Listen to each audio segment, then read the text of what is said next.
This is the Geographic Profiler. I am Douglas McGregor, and hello, STS Nation. Today, I am speaking with Dr. Victoria Berezowski. Tori is a lecturer in forensic science at Deakin University in Victoria, Australia. Tori is doing groundbreaking research in geophysical grave detection and using geographic profiling and 3D technology to locate body deposition sites. Please hit the like and subscribe buttons, and let's go find some bodies. How are you today, Tori? I'm good, Doug. How are you? I'm doing fantastic.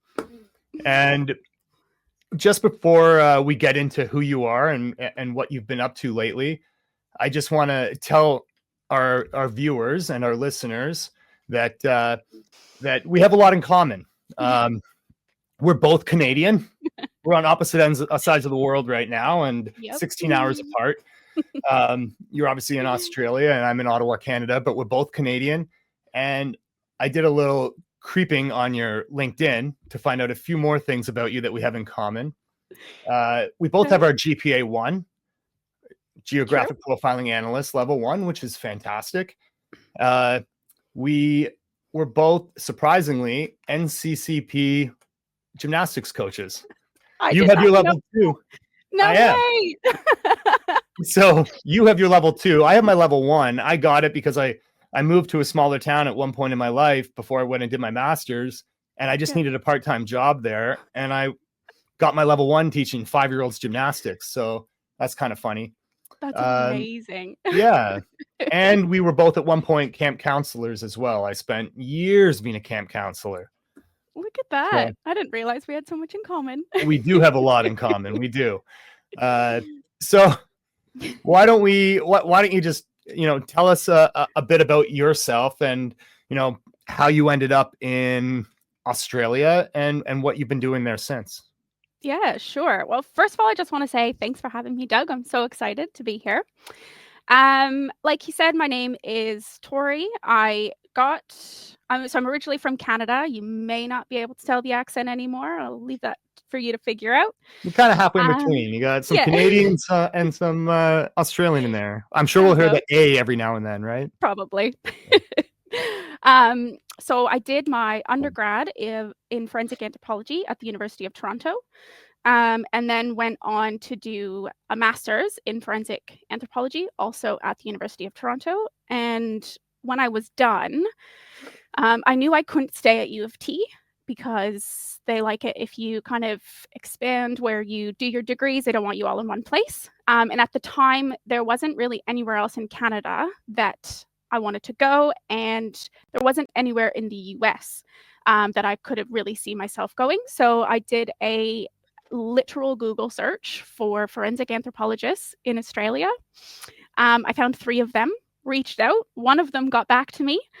And then that started I think it was a 2-year journey to try to get funding. But finally got it.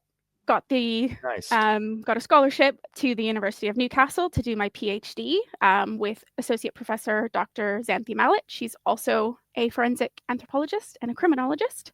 And yeah, here we are, I think almost 5 years later in Australia. That's amazing. And I mean, you know her much better than I do, but I've had the opportunity and the honor to work with Dr. Mallet and Xanthi several times. And, the big one I did with her is we worked together on a documentary on the Ivan Milat serial killer, the backpack murderer case. But, she's fantastic. Yeah. Yeah, she really is. Doug, you and I and Xanthi, we published a paper on the Ivan Milat case, didn't we? We did. Yes. No, you published. I Yeah, co-authored you too. two of your papers. I was a co-author on. So I've been lucky enough that you've brought me on as a co-author on two of your papers, on locating body deposition sites using geographic profiling and other techniques. And if anybody's, all our listeners or viewers, interested in reading Dr. Berezowski's papers, you can find the links on her LinkedIn page. Yep. And one of them we're going to speak about today, which is the case of the Beaumont children, the missing Beaumont children, which is, correct me if I'm wrong, is it the oldest unsolved case in Australia? Yep, the oldest and biggest cold case in Australia. Biggest as in time-wise, but also just the scale of the investigation, all the resources that went into it. It was, yeah. Okay, yeah, we'll get to that. It's a tragic but fascinating case, and hopefully one day these children are brought home. Agreed. So let's start with your master's first. What is, and I'm excited for today because I get to learn a lot today. And again, for our listeners and viewers, a lot of what I do ends up going to people like Tori and the research that she's conducting. So I may identify a site, and then comes in Tori to tell me I'm wrong and that's not the correct site. So I'm really excited to learn everything. And, I talk about a lot of the stuff she does, but I don't quite understand it all. So she's going to kind of give us the rundown on all that technology and those techniques. So yeah, let's start with forensic anthropology. What is forensic anthropology? Forensic anthropology is the study of human remains, so bones in your body, in a legal context. So if the police stumble across a crime scene where someone is fully skeletonized, so all that's left is their bones, if they're decomposed so much or they're so far along that they can't be recognized from their face anymore, or if they've been in some sort of incident that involves fire, which means the fire has sort of destroyed all of your features that can be recognized, then they can call in a forensic anthropologist. And a forensic anthropologist has a couple different skill sets in their toolkit. One of them is actually searching for bodies and then excavating them. So if the police get intelligence that they think there's this site and we need to do a ground search and try to find the grave, a forensic anthropologist is trained in that area to be able to recognize where a grave might be. We're also trained in excavation. So once we find a grave site that we think is promising, we would then excavate. You could say that anthropologists or forensic anthropologists and archaeologists employ similar excavation skills. I would just say that because forensic anthropologists' work has to go to court, it's probably done a bit more systematically. The documentation is a bit more rigorous, I'd say, but same technique. So if you've seen Indiana Jones and digging a grave, that's essentially it. And then if we find the body, it is then taken back to the morgue or the coroner, medical examiner, whatever system you kind of work under. And if they are in that state where they can't be recognized, the forensic anthropologist can try to identify them. So there's five main things that we can identify on skeletal remains that will help us to identify a person. So we can figure out their biological sex, so male or female. And I say biological sex because that's geared towards their chromosomes. So XX or XY. We can figure out their age, give you not like this person is 29, but this person is between 20 and 30. We can figure out what we call biogeographical ancestry. So the big parts of the world where the person may have originated. Unfortunately, biogeographic ancestry is quite problematic. It can promote racist views. Okay. And the fact that we have so much admixture and like the rates of genetic mutations, there's just no clear ancestry anymore. There's no clear biogeographic ancestry. So you can say, okay, this person may have originated from, Europe, but Europe is really big. So it can be helpful, but we have to use it very, very carefully. And we can also figure out their stature or their height, so how tall they were. And then we can look at the bones to see if there was any sort of trauma. And trauma can be helpful for identification if it happened in the past. So if they have evidence of a broken arm, or they had a knee surgery and there's a surgical plate in there, that can help identify someone. But it can also help the medical examiner or coroner or forensic pathologist figure out what happened at the time of death. So if the injury was concurrent with death, we call that perimortem. So in and around the time that they died, we can differentiate that to an older wound and say, okay, this wound was inflicted at the time of death. And then the pathologist can take that and kind of figure out what happened to them. Mm-hmm. So we have all these skills in our skill set with the ultimate goal, I would say, to try and identify this person. So with that information that we got from the skeleton, let's say female, 20 to 30, 160 centimeters, and European. The police, we would give that to the police. They would then put it in their missing persons database, and then you narrow down the list of who it could possibly be. Now, obviously, if the person was never reported missing, or we are mistaken in any of our analyses, that's maybe not going to find that particular person, but it's definitely it's an important investigative tool to try to narrow it down.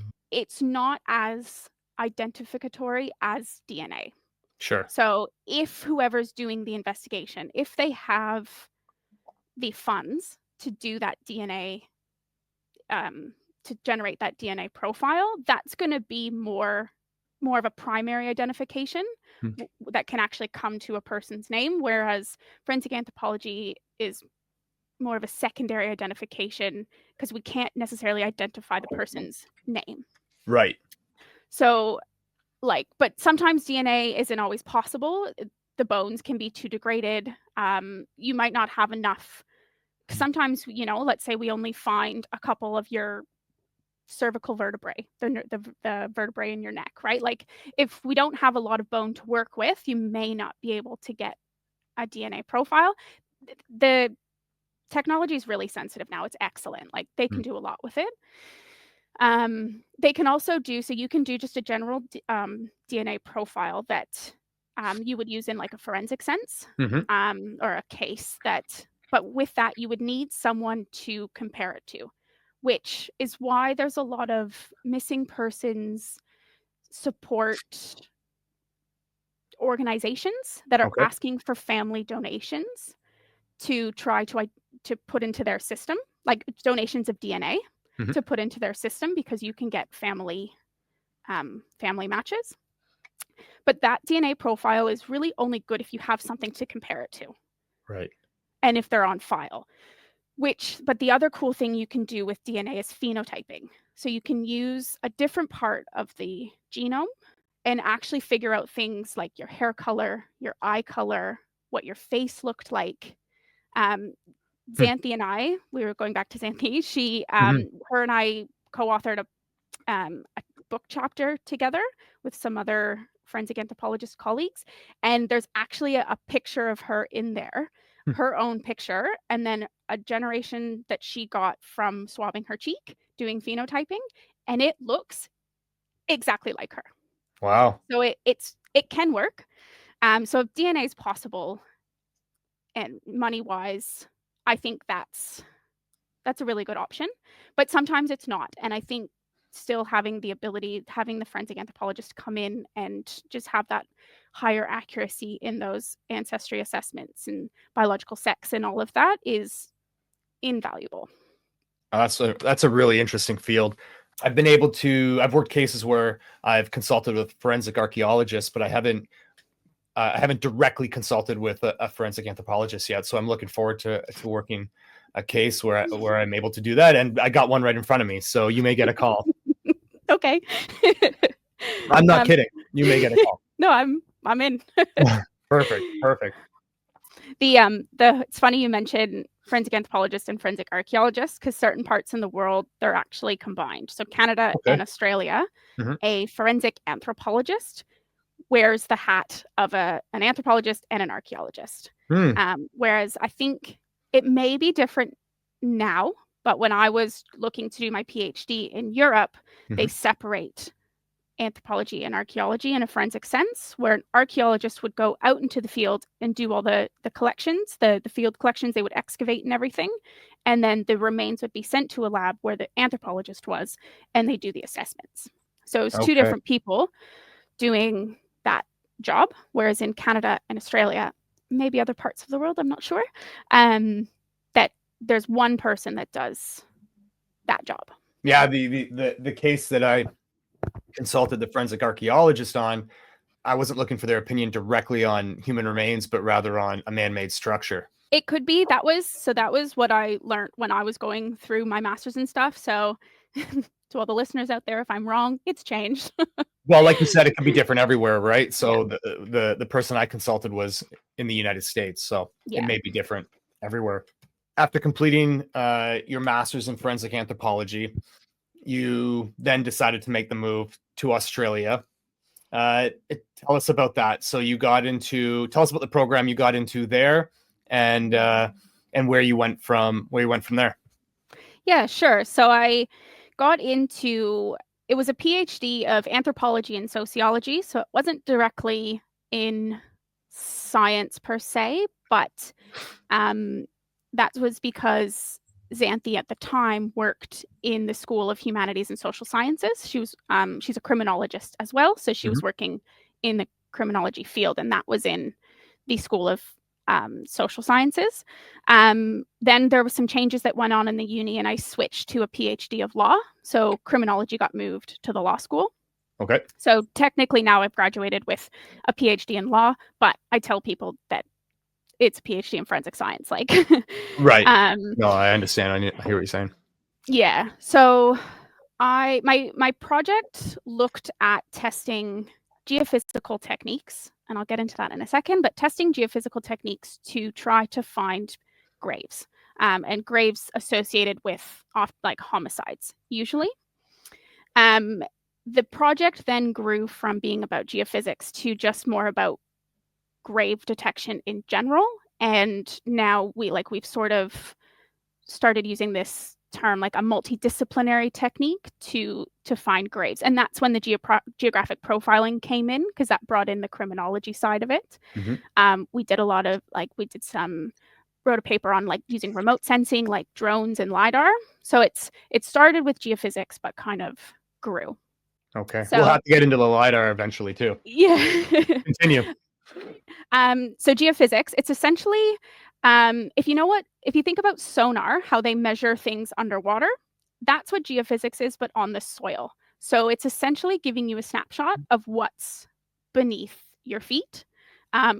There's different kinds of geophysical techniques, but essentially they send out different forms of energy waves. And those energy waves will reflect back to the machine, and it'll give you a picture of what's there. Okay. Geophysics has been used for a very long time in things like geological exploration, like all the geology maps that we have, like of all over the world. That was all done with geophysics. They do it a lot up north and south in the poles to do like measuring ice and stuff. And you can do it on the water. In my sense, so if you think about the act of digging a grave, you're removing all that soil, putting something back in, and then putting all that soil back on top. So what you have is a very disturbed grave area, and then the other areas around it are undisturbed because we haven't touched those. Right. What these geophysical techniques can do is they can detect the difference between that disturbed soil and the undisturbed soil. So then if I'm looking at the data from that and I see an area that's the size of a grave, it's the right depth, it's the right width, length, and everything, I can highlight that as an area for further investigation and say, we should excavate here. And how old of a grave could you locate? They use it in archaeology all the time, and that Mm. stuff is hundreds of thousands of years Yeah. old. So Wow. as long as the disturbance is there to see, it's possible. So there's some research out there that says that you can detect the actual grave contents, which is possible. So like I did my research with pigs, and there were certain times where I was for sure thinking they were detecting the pig itself. But the same can be said for coffins, or archaeological structures. You can detect those directly. But what I found specifically in my research and what I've read as well is that you're essentially detecting that grave disturbance. So you're detecting the difference in the soil that Uh, activity created. right. And that's why you can detect it hundreds of years later, thousands of years later, because that disturbance doesn't necessarily go away. I know I've seen some historical images of where they've used LiDAR on locations, and they can identify things like old railroads or old um, animal paths or whatever it is, but the disturbance is still there, even though with the naked eye you can't see them. Yeah. Yeah, So that's exactly. okay. And so, what are the Yeah. techniques that you use, or the technology that you use to identify those disturbances? So I used 2 ground penetrating radar and electrical resistivity tomography. GPR is very well known. It's probably the most commonly used in archaeology and forensic settings because it's really quick and the data is quite high resolution. Mm-hmm. ERT is less well known, not less well known, but less used in a forensic setting. The I Beaumont had to case. look it up. Yeah. I did. The I had to look it up. Beaumont. I had to Wikipedia it, and the amount of things that it's used for in our everyday lives is crazy. Yeah. So It's I would say so it takes longer than GPR, but it can find the object not easier, but the edges of the grave are more easier seen or highlighted in ERT than they were with GPR. At least okay. in my setting, it is quite soil dependent. But the Beaumont case that we're going to talk about, that was the first time in Australia that ERT was used in a um, in a criminal case, in an investigation. So you can see on the screen here, this is what an ERT output looks like, and all of these colors are different resistivity readings. And resistivity is essentially like how easy can electricity move through the soil. So if you see these darker colors like the reds and the purples, that means that it's a high resistivity. So the electricity moved through it quite slow. Whereas these lighter colors like the blues and the greens, the blues here, that's a lower resistivity. So the electricity moved through easier. And when we're looking for graves, more often than not, we're looking for a low resistivity.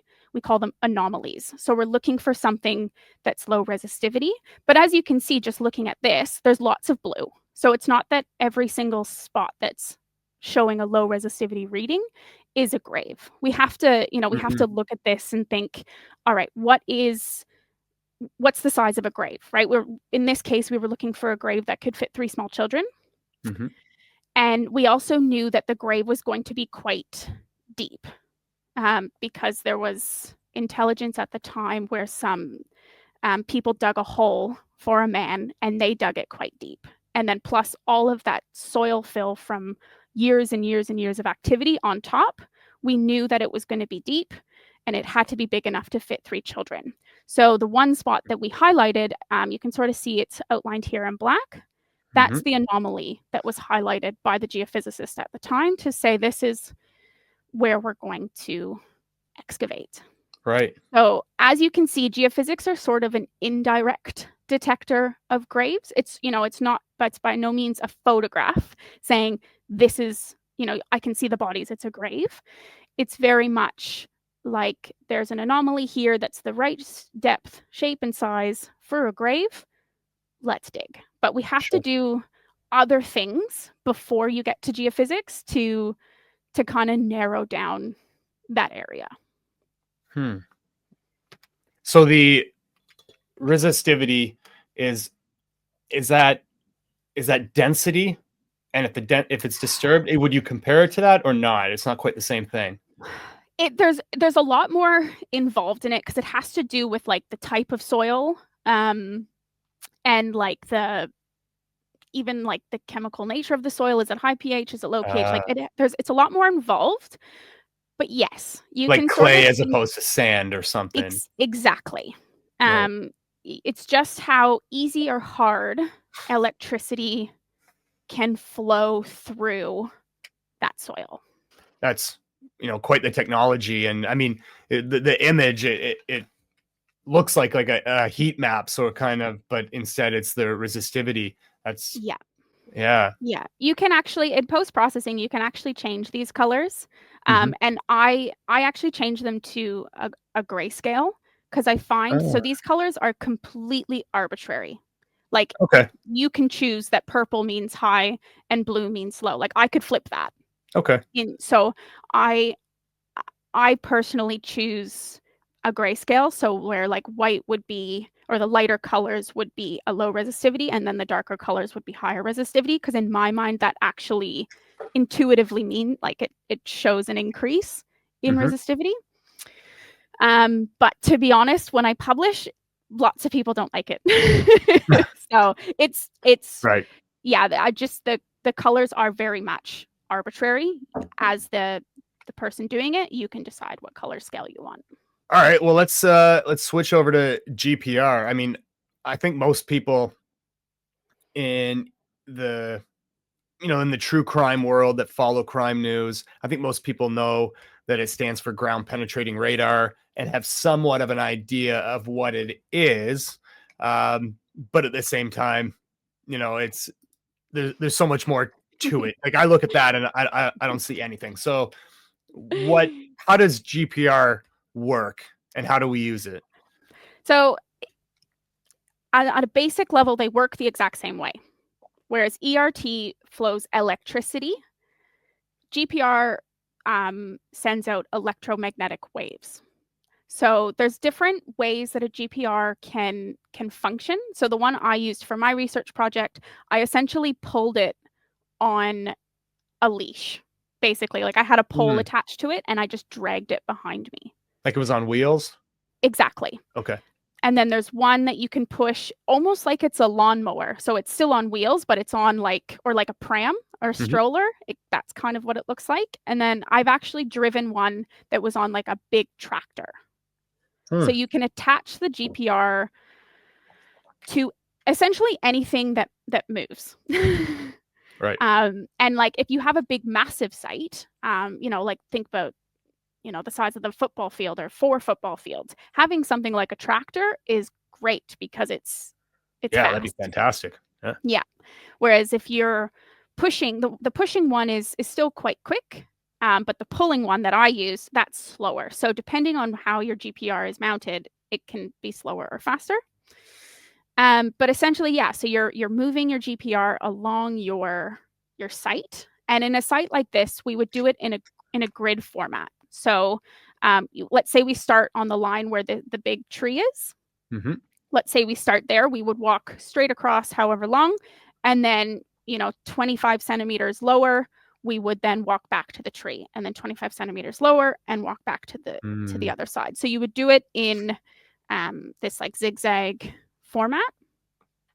Because essentially, like if this was the site that we were looking at, we don't know where the grave's going to be. It could be anywhere there. So it's not like we can just do one line and say, oh, it's not there, let's move on. So we have to essentially survey the entire area in our zigzag format and then compile all that data to, it essentially looks something like this. And you said looking at this, you can't see anything. Don't worry, there was nothing to see here. Okay. So So what are you looking for? Essentially looking again for what we would call an anomaly. And I guess the easiest way I can describe it is in the soil that's not a grave, imagine the GPR line is just straight. Okay, it's like a flat heartbeat. Okay. Whereas when you get to that disturbed soil, it's going to show some form of disturbance. May it be like what we call hyperbola, so it's like an arc, or just a really squiggly, that's my scientific word for it, really squiggly part. And then when you go back to that disturbed soil, it would go back to being flat. Now, it's not that easy because undisturbed soil is by no means, the lines aren't flat. Right. But the data doesn't look as disturbed, right? There's more kind of, there's a pattern to it in the undisturbed soil, and then it's different in the disturbed part. So you're essentially looking for something that looks different. But so GPR is great because it's really quick and high resolution, but it's quite finicky in certain soils. So it's very geared, the success is geared to the kind of soil that you're in. So it doesn't work as well in clay. Okay. But works really well in sandy soils. But it also can only go a certain depth. If you have depending on the frequency that you're in, it can go deeper. The good news is that most graves are only about 0.5 meter deep, so we don't need to go really deep. But in this scenario, so the grave that was excavated was like 2 meters deep, which is way deeper than any forensic burial. But as I mentioned before, some people were asked to dig a grave, and their hole that they dug was already deep. And then all the years of soil and life happening on top of it added all that extra layers. So it got deeper. And the GPR just couldn't penetrate all it. We call it anthropogenic fill, or that anthropogenic soil. It just couldn't penetrate that. So if an offender has access to something like an excavator, a mini X, or a backhoe, and they're obviously digging deeper, let's say 6 feet down or more, what technique are you using for that? Probably still GPR to start. Okay. GPR is a great starting point, and depending on the soil, so its depth isn't always a problem. Like, you can change the frequency to get lower. If it's 2.5 meters of clay, that probably isn't going to be great, because if you think about, so the system, or the machine sends out energy waves, and it sends out a certain amount of energy waves, and that will lose energy as it goes through the soil. And then so it gets reflected back, that's whatever energy is left in that transmission. Whereas some soils like clay, you'll lose more energy faster, so it can't go as deep. So 6.5 feet of clay, you're probably not going to want to use GPR, but ERT, great. But what I found is, if you have access to both, I think using GPR first, because it's quicker and can highlight certain areas, and then use ERT. So on my research site, I had just one single line, and it was 16 meters long. And the GPR could traverse that 16-meter line in 15 seconds max. Whereas to do the same thing with ERT, it took 2 hours. Okay. So it's more time, right? Yeah. So it definitely, there's more of a time, like there's more time that it takes to do it. But if it can better highlight where that area of interest is, I think it's worth it. And if you have the time, sometimes there's time constraints, you can't do that. But I think if you have the time, GPR first, ERT second, they work really well in tandem. We will we'll come back to the Beaumont children case, and we'll finish off with that in the end, and we'll touch a little bit more on this and show a few more pictures that you have here of that case, of the excavation site. But before we do that, let's quickly go back and talk about your research and you mentioned that you use pigs as human proxies Yeah. for research. Yeah. Tell us about that. Why pigs? And I'm just interested in how you conduct that research. Yeah. So pigs are the closest thing anatomically and physiologically to humans. And in forensic anthropology research or any sort of research that looks at human decomposition. Should we be insulted by that? Well, They're the closest thing to us. No, I think we should just be thankful that we do have something closer, Okay. so we don't have to use humans. Fair enough. So any research that's specifically done on decomposition, insect activity, anything with the bones, pigs are our closest proxies, and they're easier to source and more ethically sourced if it's done well. Sometimes there are certain stipulations of how the pig is killed and stuff like that. Like there's definitely ethical boundaries to using pigs. Now Australia is really lucky. We have one research facility. It's called the Australian Facility for Taphonomic Experimental Research, and they do research on humans. So they have a human donor program. So once these individuals have died, they have given their bodies to science, and we can then conduct research projects on humans. That is the best case scenario as a researcher who does research on humans, and just want to thank all of the people who donate their bodies to sciences. What we do is not possible without them. Unfortunately, it's just so we're clear. People fill this out while they're still alive, saying that when they pass, it's kind of like an organ donor card or on your health card or whatever you have. Exactly that. Yeah. Other parts of the world have them. I think in the US, there's 12 facilities. Canada has one so far. And then there's one in the Netherlands, maybe. So they do have them all over the world, but getting access to them as a researcher is quite difficult. Why is that? I know it's a very strictly secure facility because of the nature of it. So not every researcher can just go in. There is like an application process, and you have to get your project approved. It has to go through ethics. A team in this facility looks at it and lets you in. And I think to a certain extent, they don't let all levels of students in. So maybe you have to be doing a master's or a PhD. You're probably in the clear. Yeah. I was very thankful and lucky to get access to it. And it was close to where I was living. It was only, I'm actually not allowed to say where it is. It wasn't far from where I lived, but for someone who lives, let's say, in Western Australia and the facility is in New South Wales, that's a big trek, right? So even logistically, not everyone can get access to these facilities.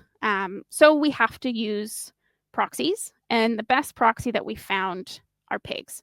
Now, if someone is doing research on insect activity or decomposition, they've proven time and time again that pigs really aren't great, because pigs will decompose differently and thus have different insect activity attracted to it.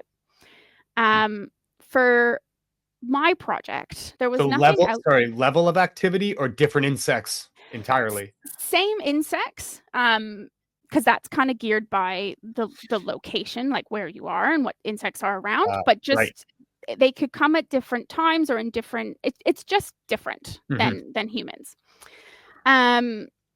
So with my research with geophysical detection, because it's an indirect detection, we were thinking, well, maybe pigs would actually be good proxies. I didn't know it at the time, but we then found out that with geophysics, because you're not really detecting the grave contents, it really didn't matter what was in that grave. So my main project for my PhD, I had 5 pigs, 2 single graves. We called it a shallow grave. It was half a meter deep with 1 pig in it. We had a second single grave that was almost 2 meters deep. And while that's not often used in a forensic setting, we did it sort of to mimic cemetery burials. So those are often 2 meters okay. deep. Mm-hmm. And then we had a mass grave, or a multiple grave, that had 3 pigs in it, and that was 1 meter deep. So they were all laid out in a line. And then over a year and a half, over a 20-month period, I surveyed those graves with GPR and ERT. So I did the exact same survey, the exact same data collection process right before we dug the graves. So to get like a control, a baseline of what the soil was. We did it directly after. And then I did 1 month, 8 months, 14 months, and 20 months.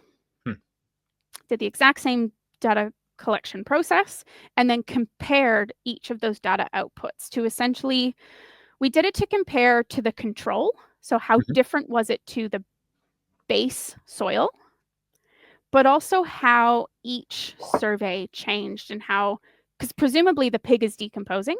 So we wanted to see how decomposition affected the output. Okay.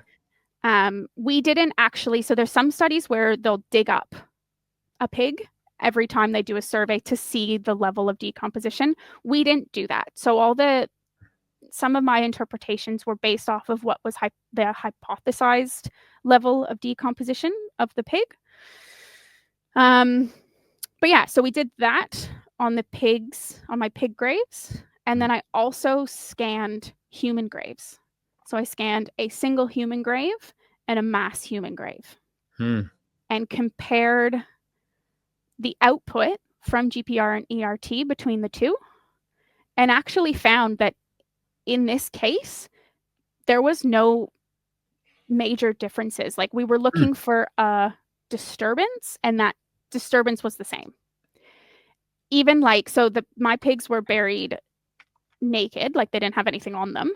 Oh, you don't put clothes on your pigs? Some people do to like mimic Oh, yeah. to mimic clothing. Okay. And like some of the human donors were in clothing. Some of them had shoes, some of them didn't. To see if it changes the results. And exactly. Right. And it didn't. Yeah. So for geophysical detection, specifically with GPR and ERT, in this Australian soil, there was no differences. That's not to say that it's going to be the same everywhere. There are other soils and other situations that you could potentially see a marked difference between humans and pigs.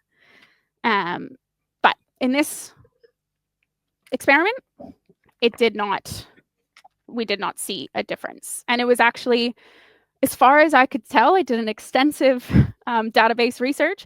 I was the first person to publish on that difference between humans and pigs. There have been studies since then. There was a study that came out of, I think, the US that did a very similar experimental setup. But yeah, that's why we use pigs. That's really interesting. I have another colleague, and he has a hobby farm, and he's used, when his animals have passed away on his hobby farm, because he's in a related field to you and I, but he's used them to study what happens to the earth, depressions following decomposition, and bodies to help him in what he does. Yeah. Even on my parents' property, it's interesting. I've posted on my social media before to explain some windthropping techniques. But my parents have a spot, because they have a horse ranch. So there's a spot in a hayfield near a tree that they've buried a couple horses. And aside from the tree being kind of a landmark for windthropping, the vegetation's all changed around where those animals have been buried. So, I mean, you're looking for very specific things in your research, but it's Yeah. interesting what studying those grave sites can show people in these different forensic fields. I'm actually doing a smaller project here. I work at Deakin University, and I'm doing a project here using drones and handheld LiDAR with the Recon 3D app to watch how the surface changes. So I dug 3 graves. One I put a pig in it, one I put nothing, and one I put a plastic cast teaching skeleton to see how the surface changes and sort of the timeline that it changes, but also to see if organic versus inorganic material will change that visual representation of a grave. And I actually found that only the pig grave did the classic mound and depression. The other 2, the control grave and the plastic cast grave, just stayed pretty flat. The only reason, I mean, they're obviously graves because the grass is gone, so like you can very much see that there's graves there, but they didn't have that classic mound depression activity, which I thought was really interesting. That is interesting. And you know what? Let's quickly touch on LiDAR before we go into the Beaumont children case. And just for people that don't know, obviously Tori uses more advanced LiDAR and technology and instruments, but if you have the three cameras on your iPhone, you have the LiDAR camera, and Tori mentioned the Recon 3D, which is a great app. I use the Dot 3D. Okay.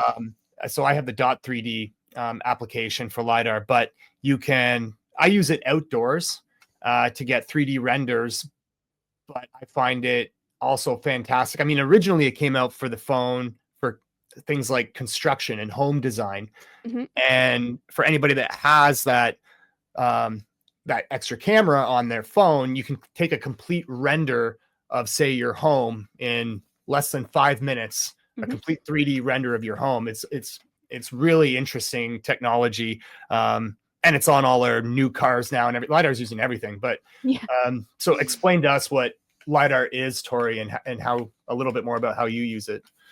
Yeah, sure. So essentially, it's a laser that's sent out, and it hits its surface and it comes back. And the time it takes for it to come back is how it knows the difference. And then the machine also takes pictures. So it meshes all of that together and creates this 3D space.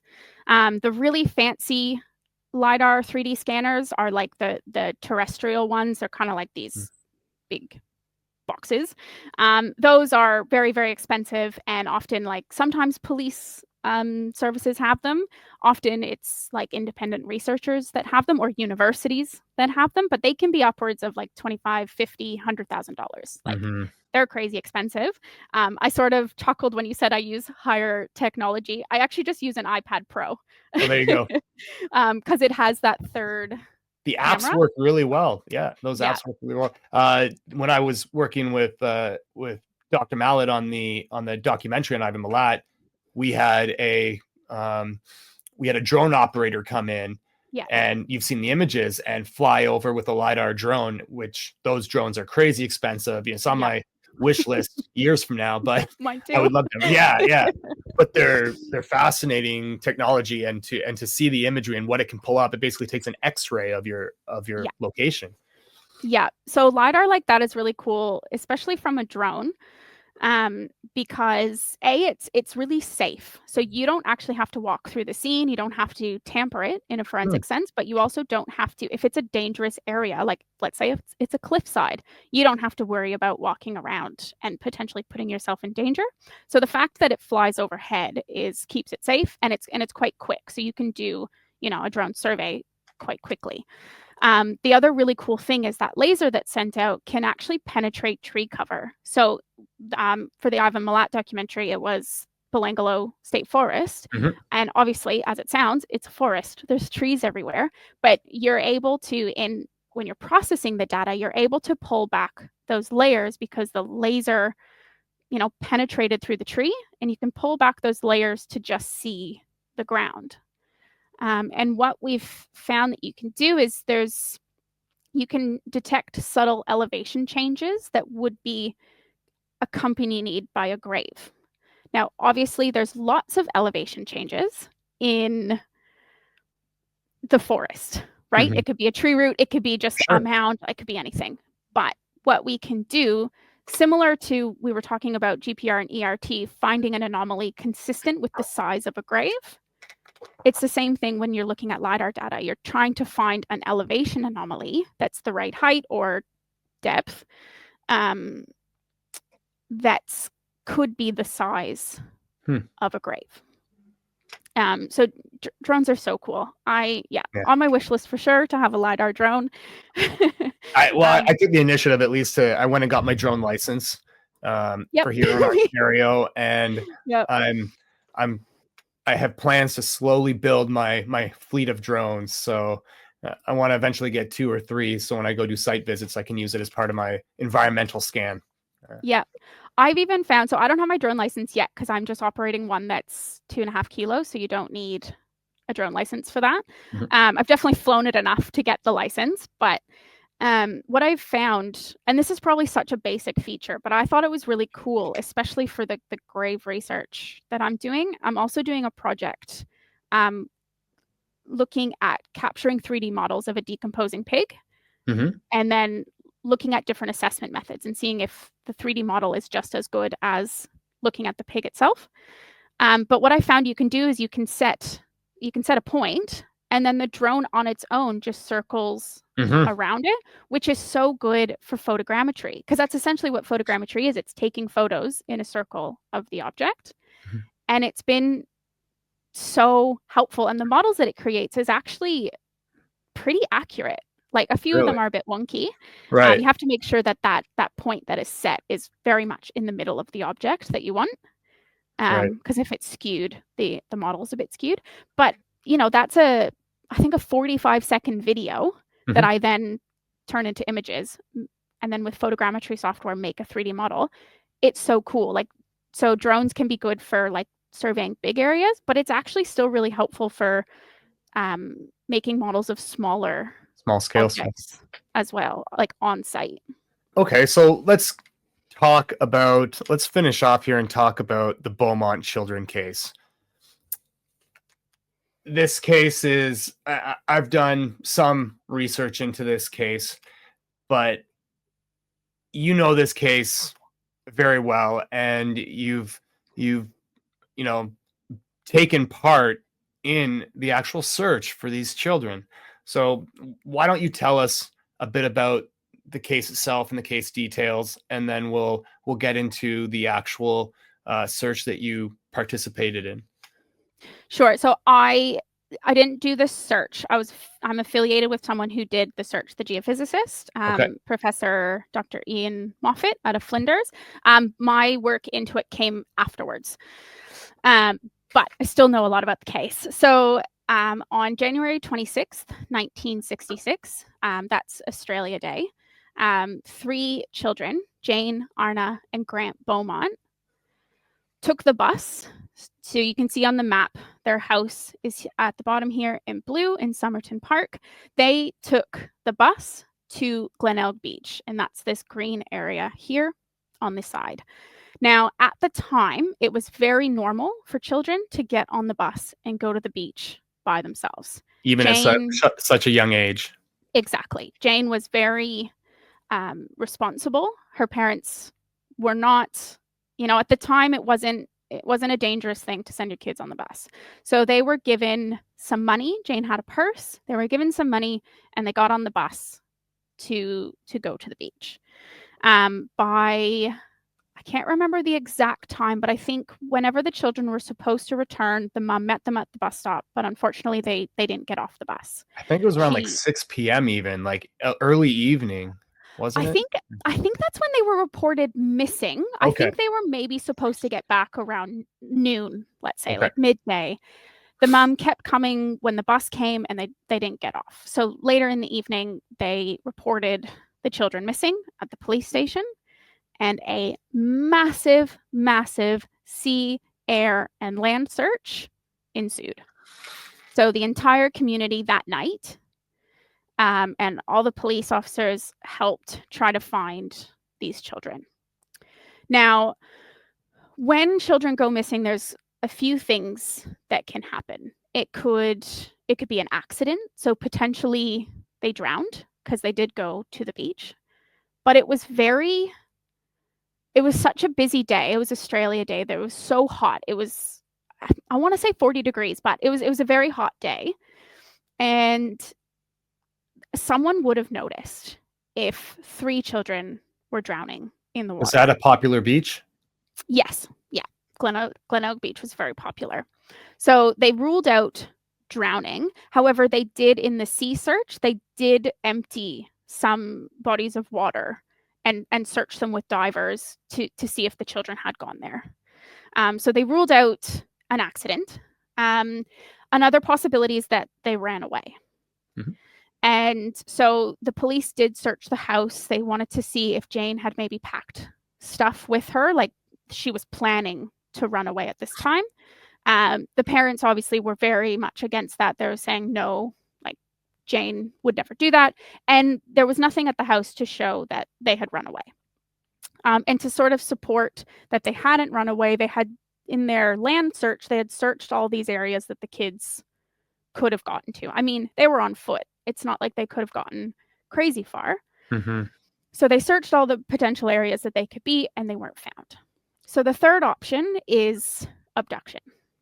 And that's pretty much that's what we think happened to this day. They were abducted and killed. Now, in retracing the Beaumont children's step, they made it to the beach because there was witnesses that saw them. And there was witnesses that saw them with a man. And they don't remember his face. And they don't remember the children being afraid of him. But they remember them with a man at the beach. They were then spotted at a pie shop with this man. And Jane was paying for their food with a $1 note. And at the time, a $1 note was a lot of money. And the money that Jane's mum had packed her in her purse was not a $1 note. So that's what they paid with. After that, they weren't seen again. So in the following days, they did extensive sea, air, land searches. They brought in psychics. They kind of ticked off, like, process of elimination, all the on record child offenders, like child sex offenders. Mm-hmm. And everyone was sort of eliminated. Some time down the track, and I don't know this part as well, but sometime down the track, a man by the name of Harry Phipps was identified as a possible person of interest. Harry Phipps owned, you can see the site in red, the New Castilloy factory. He owned that site. And I think either at that point or not long after Harry Phipps died, so he was posthumously identified as a suspect. And it later came out in other documentaries and books that he had a paraphilia towards satin, and that he sexually assaulted his son. I think there's a book on all of that. It's called The Satin Man. I haven't heard of that one. Okay. Yeah, and then there's a documentary on it. I mean, there's been a bunch, but on talking to some of Harry Phipps's victims and his son. So around 2013, there was a documentary airing on the Beaumont children, and Harry Phipps was identified as a suspect. And there was 2 brothers, and I posthumously apologize. though, right? Because he's passed away. Yeah, he was dead at this time. 2 brothers. I cannot remember their names, and I'm super sorry, but one brother was watching this documentary and saw Harry Phipps and remembered that on Australia Day weekend, so that's a public holiday for us, so it would have been like a 3-day weekend. Okay. On that weekend, he was asked by a man, him and his brother were asked by a man to dig a hole. They didn't ask why. They were both paid with $1 notes. Now, at the time was a lot of money. So they dug this hole and completely forgot about it. In 2013, when this documentary aired, he remembered that they had done this.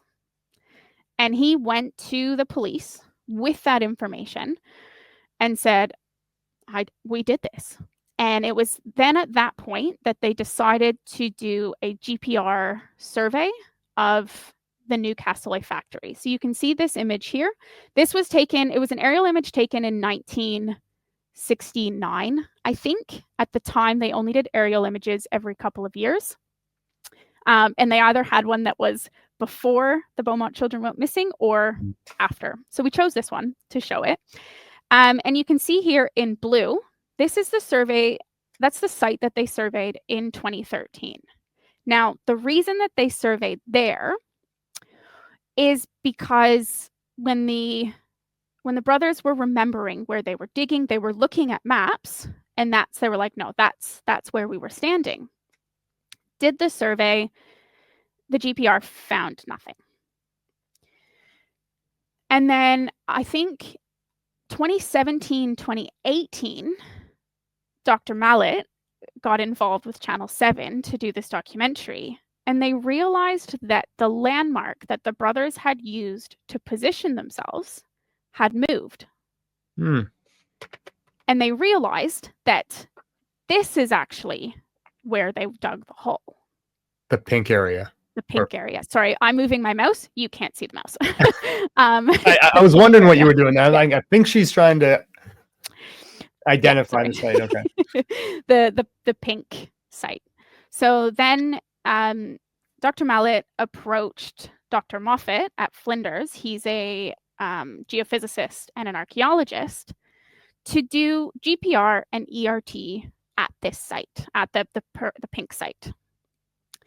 And that's where, if you remember the image we showed at the beginning with the ERT, that's the anomaly that we identified, that they identified. Yeah, so that's the outline in black and the blue anomaly. That was what they identified as a potential anomaly that they were going to excavate. They also did 3D ERT. So when I was talking about GPR, I was talking about how you did it in like an S shape. Right. So we did that with ERT, but then did it the other way as well. So the S shape in the other direction. So north, south, east, west. And you can create a 3D ERT output. Oh, very cool. And the 3D ERT output also showed that it was the best anomaly to excavate. When they excavated, unfortunately, they did not find the children. But we think that they found the hole that the brothers dug. And this suspect owned the entire property in yellow. Exactly. Okay. So although the children were not found, it really was a technological success, because if you the size and shape and position of the anomaly that we identified with ERT, as they dug down deeper, the actual size of the grave correlated really, really well with the anomaly. So it was very much what they were seeing on the data was very much what they were seeing in real life. And that proximity in size and shape and dimension and stuff was really, really cool. Like it really was a technological success. And to be honest, this was the case that got me my PhD. When I approached Xanthi to do a PhD, she was working on this documentary and said, well, don't I have a project for you? Yeah. So then we took these techniques to further test them to essentially prove that they work. So if you go into like the the what ifs and the motives of the case, you can say that this, from a criminological perspective, potentially this grave that we excavated or that was excavated is like a red herring. So he potentially had the children there and then moved them, or he was clever enough, he got this hole dug, put some rubbish in it, because when they excavated, they found animal bones, some rubbish, and some ceramics. Put something in it, put the soil back in, and let it go in case he were ever identified. This site identified, they excavate and find nothing. So there's a lot of theory out there. Obviously, we'll never know. He's deceased. Right. Unfortunately, this land is now being redeveloped to a housing development. And once that's done, we will likely never, ever be able to search for the Beaumont children. But they'll have to excavate for that housing development, right? For all the foundations of the homes. Exactly. So it could maybe be found by accident. But unless they have any other evidence comes forward, there's no future investigations. But I have heard, now this is secondhand knowledge, but I've heard that they're still, like, the AFP are still, South Australia Police are still getting calls about the Beaumont children to this day.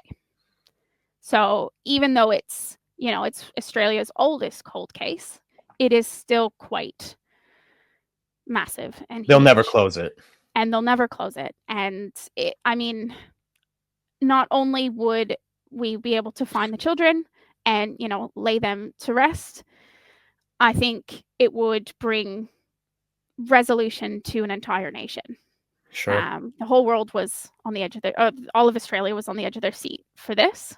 And I talked when I was at the beginning saying how it wasn't odd for children to go on the bus. This case changed how parents felt about their children going out and doing that stuff. I can imagine. And they realized that, or changed their mindset to, actually, maybe this is not good. And it sort of the way that children were looked at afterwards changed. Created like a social, cultural change. Exactly. Yeah. Which I think, in all honesty, I think that's a good change to have happened. Mm-hmm. Like sending your kids on the bus by themselves, that seems like, Such I don't have age. kids, but it makes me very anxious. So I think, that's a positive change. But yeah, it changed a lot, and a lot came out of it. That picture is what the site looked like. If you see the orange cord kind of down the center of the image, that's ERT. So that orange cord is attached to metal stakes that are placed in the ground. So that electrical current that I was talking about, that's going through that orange cord and jumping from stake to stake in a specific pattern. Oh, interesting. So you have to have a number of stakes to put out there. Yep, exactly. Probe the ground. Yeah. Certain kits have a different number. This kit had 64 stakes. And so the wider, you can put the stake anywhere from like 10 centimeters to 2 meters. And depending on how deep you want to go, you want it wider. So when you're doing geological investigations, it's wider in between the stakes. I know that certain cords can only go a certain distance in between each stake. So you have to get like a certain set. We did 25 centimeters in between each stake, and that provided us enough resolution, but because we didn't need to go super deep.